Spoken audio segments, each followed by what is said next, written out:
Welcome back to New York. We are in the W Hotel here, where we just seen presidential hopeful Rick Perry giving an excellent speech in support for Israel, explaining why it is important to support Israel this very week.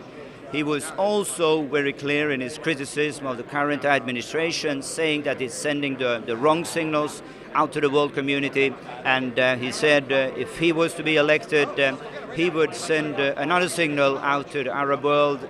No one should doubt where the U.S. Administration stands on issues vital to the interest of Israel. Israel is our friend. Israel is our ally. I've traveled there a number of times, met with the leaders.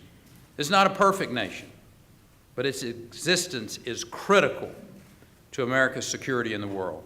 It is time to change our policy of appeasement toward the Palestinians, to strengthen our ties with the nation of Israel, in the process establish a robust American position in the Middle East characterized by a new firmness and a new resolve. First is that Palestinian leaders must publicly affirm Israel's right to exist and to exist as a Jewish nation, a Jewish state.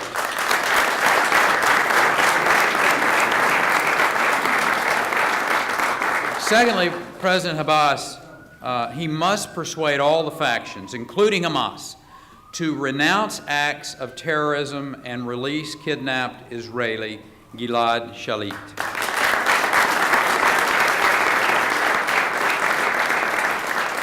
And third, Palestinian statehood must be established only through direct negotiations between Palestinian leadership and the nation of Israel.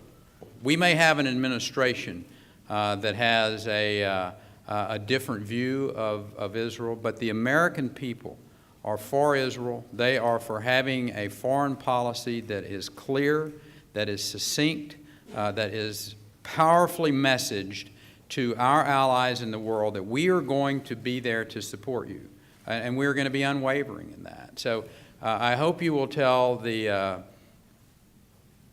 people of Israel that help is on the way.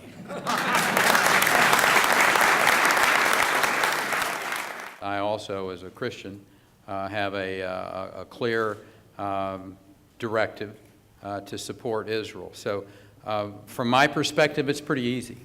Both as an American and as a Christian, I am going to stand with Israel.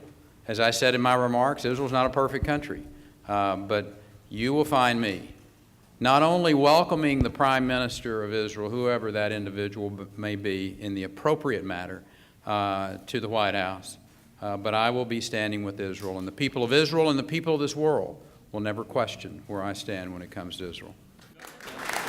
We also heard the Deputy Speaker, Danny Danon, explain why he came all the way from Jerusalem to New York this very week to send a very clear message how we need to honor our commitments, our principles, our signatories in the Oslo Accords. Today, when we see what's happening at the UN, we ask ourselves, why?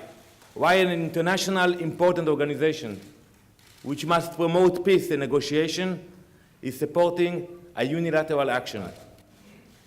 And I urge you to go back and read the Oslo Accords today, before the opening of the UN meetings, where it says very clearly that neither side will take unilateral actions on the core issues until we will end the negotiations.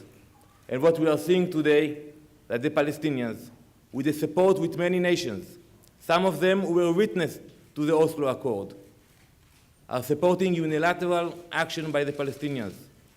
It's a completely breach of the Oslo Agreement. We also had Bob Turner, a new congressman who very surprisingly defeated the frontrunner, the Democrat, in a district where the Democrats have been sending congressmen for probably the last 100 years. And he was explaining as well, and together with the Jewish community, why it is important that the U.S. administration is clear on these issues. There shouldn't be appeasement, there should be clarity, both for the sake of the world community and Israel, but in particular for their foes. Our foreign policy doesn't have to be very complex. A strong military, adherence to the truth, and an acknowledgement of who our friends are and the values of democracy and freedom. Case closed. Simple. To the point. We believe this may have been a defining moment in the presidential campaign. This was the first time that Rick Perry spoke out on foreign policy issues, and he did it very clearly in support of Israel.